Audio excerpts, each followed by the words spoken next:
If you asked any Rocket League player what they feel the luckiest part of the game is, there is a fairly good chance that a lot of people would answer with 50-50s and challenges.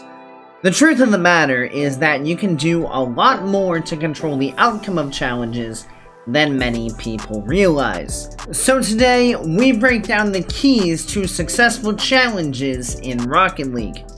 When discussing the keys to challenges, there are three things we need to consider. First off, we need to determine the kind of challenge we are going for, such as a force challenge, a challenge to dispossess our opponents, a challenge to win the ball, or a challenge to buy time. More on each of these a little later. Once we understand the type of challenge we are going for, we need to understand the way our opponent is approaching the ball. What angle are they approaching the ball from? Are they moving fast or slow? Understanding how our opponents are approaching the ball will help us decide how we need to approach the ball to be successful in the challenge. We will break this down more in detail in a little bit. But for now, let's discuss the different challenges you will see in Rocket League. This challenge is very straightforward. This simply means that you are going into a challenge with the hope of securing possession of the ball for either yourself or one of your teammates after the challenge has concluded. These normally occur after your opponent has made a touch on the ball and is not able to follow it up in the most controlled manner. This kind of challenge is not an actual challenge at all. In this situation, you are simply hoping to force your opponent to do something with the ball. In most cases, this will involve just driving towards the ball with speed and just allowing your opponent to take the ball past you, rather than attempting to dive for a block. Challenging in this manner allows you to maintain some control of the game, even when you don't have control of the ball. It also allows you to remain in the play as you force your opponent to do something without having to do much at all. This challenge is somewhat similar to the previous one, in that we want to force our opponents, but in this case, we want to ensure that after our challenge, the opponent no longer has possession of the ball. We may not make contact on the ball in these challenges, but our challenge will put the ball away from our opponent where they are unable to follow it up. These challenges are largely used at the end of air dribbles or when we are on low boost. We basically want to force our opponents to come 50 us. In a lot of cases, a player will be slowly dribbling the ball, inviting the opponent in for a 50-50. This kind of challenge is very useful when attempting to buy time for your defense to get set up, hence why I call it the buying time challenge.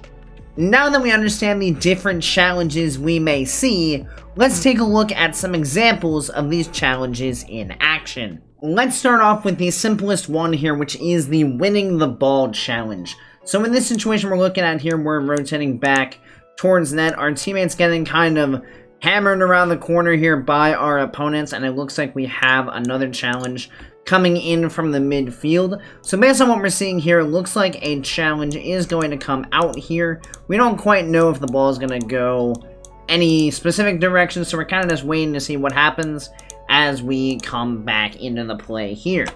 So rolling it forward, we can see that our teammate gets demoed and the ball does indeed get pushed back into our corner. So this is when we need to identify things very, very quickly to know what kind of challenge we're going for. So as we can see, as this ball rolls up the wall, our opponent is still behind the smoke screen here, and this ball has a nice bit of pace to it as it is coming around the wall.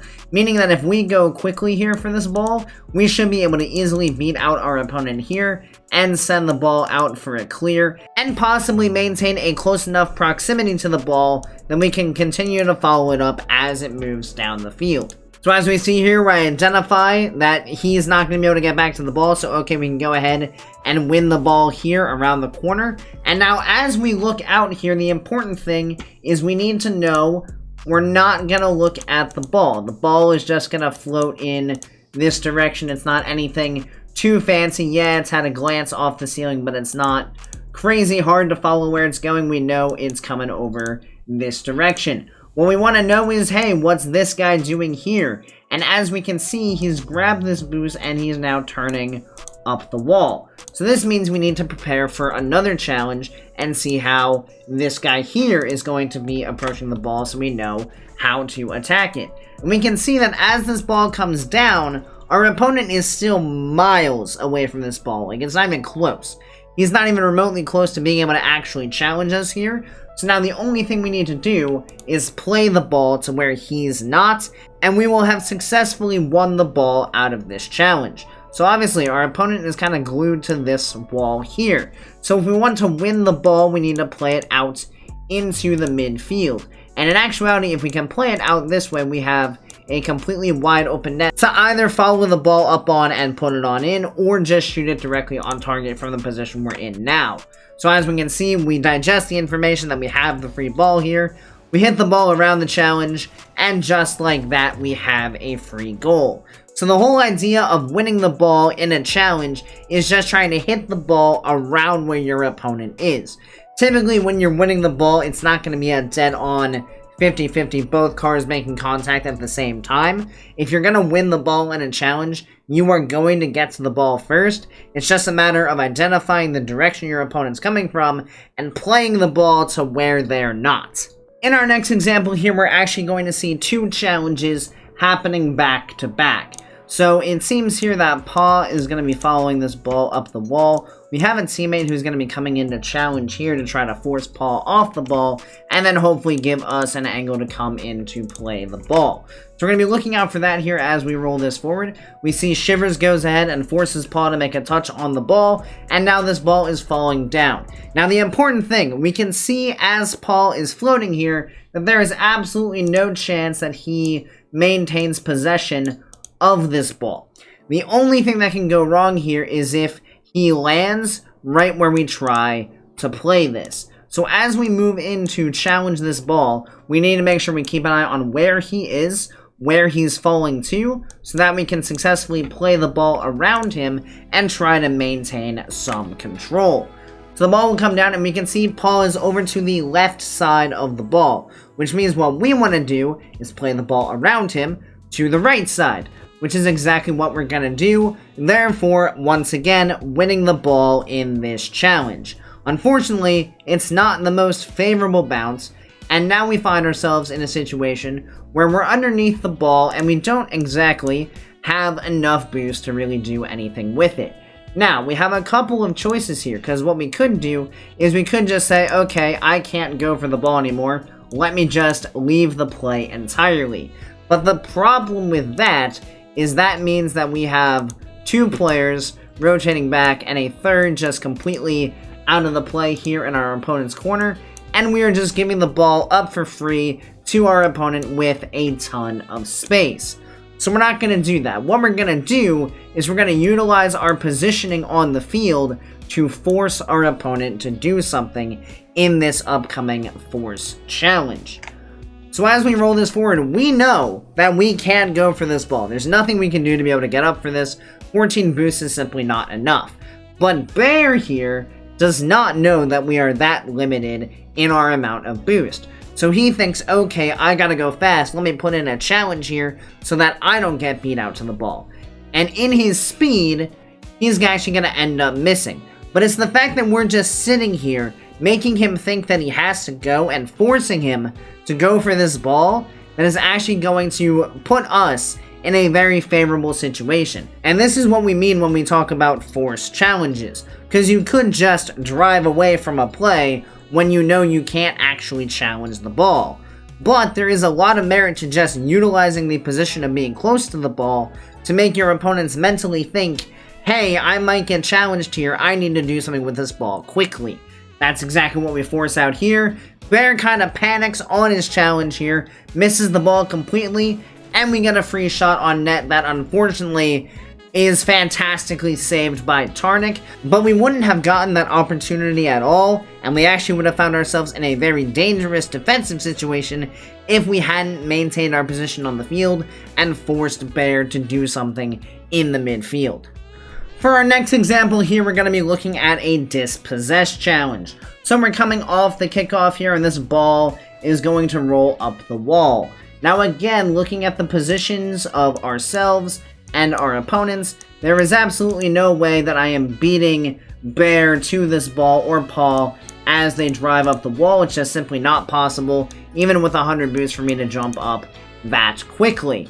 So what we're going to do instead is we are going to jump very quickly, but our goal is not going to be to win this ball.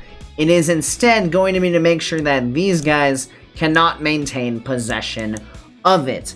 And this is where we're going to see our goal of dispossessing our opponents, because they're going to go ahead and try to control this ball, but as they're attempting to control it, we are already up in the air, cutting down their space and making sure that they cannot maintain possession of the ball. In this situation, they did hit it a little far away from themselves, so our dispossess challenge here actually results in us winning the ball, which is fantastic. We would have been just as happy if we jumped up and forced him to just hit the ball around us without being able to maintain possession of it. But this is a great example of just jumping early, cutting down the space of our opponents, and making sure that they cannot maintain possession of the ball across large spaces of the field. Because the more time you give players with possession, especially as you work towards the higher ranks, the more dangerous the situation becomes. Now, the final challenge we're going to talk about here is the buying time challenge. So this ball is going to be boomed downfield in this direction. We're going to have some space on the ball here towards our own corner. Now, the thing we have to recognize is that our teammates are both rotating into this corner here, so our defense is not exactly set up to defend all that well. So what we want to do is we want to try to buy time for our team to get set up. Because one of the options that we would have in this situation is we could just let this ball bounce, and then we could boom it away. The problem with that is if anyone reads it and jumps up early, they could very easily cut that clear off. But additionally, we aren't really doing ourselves any massive favors, because we're just giving possession of the ball back to the opponent, which is something we do not want to do. So in this situation here, we're going to take a peek at the opponents. Again, this is important. We are not going to be staring at this ball here. We're going to be checking where the opponents are, and as we can see, they are giving us space on the field, so we're going to make sure that we utilize that space. We're going to go ahead and just catch this ball here, and now we're going to be paying attention to Tarnik, because he's the person that we're kind of inviting into this 50-50 here in our corner. Now, the important thing when we go for these buying time challenges is we want to make sure that we are staying in between the ball and our net. If we find that we are positioning our car out here, then when our opponent challenges us, the ball is just going to deflect back towards our net. By staying goal side on the ball, we force any challenges back into the corner, into the wall, into a variety of safe places where it's not going to end up directly in our net. So we're paying attention to Tarnik here. You see, we get goal side. We make sure that we position ourselves well on this challenge based on where Tarnik is coming from. Force the ball into the corner. And now we've actually given Death Wish the opportunity to go win the ball and get a free touch and get the clear downfield, putting our team in a much better position as we are now on offense as compared to if we had just boomed the ball downfield immediately and tried to chase after it. So hopefully that gives you guys an idea on how you can be more successful in your challenges in Rocket League. Just remember that in every challenge you go for, you want to make sure you're paying attention to the positioning of your opponent to determine how you should approach the ball, and then use that information to decide what kind of challenge you need to go for. Are you dispossessing your opponent? Are you winning the ball? Are you buying time? It's important to understand what your goal is in a challenge before going for it. Because if you don't know what you're trying to do in a challenge, then you never know if it's actually going well or not. Of course, if you guys do enjoy videos like this, make sure you click that subscribe button right down below this video so you make sure you don't miss any future Rocket League content. Additionally, if you'd like to be more involved in this community, please consider joining my Discord, linked down in the description below. So thank you everybody so much for watching. I hope you have a great rest of your day, and I'll see you next time. See you later, guys.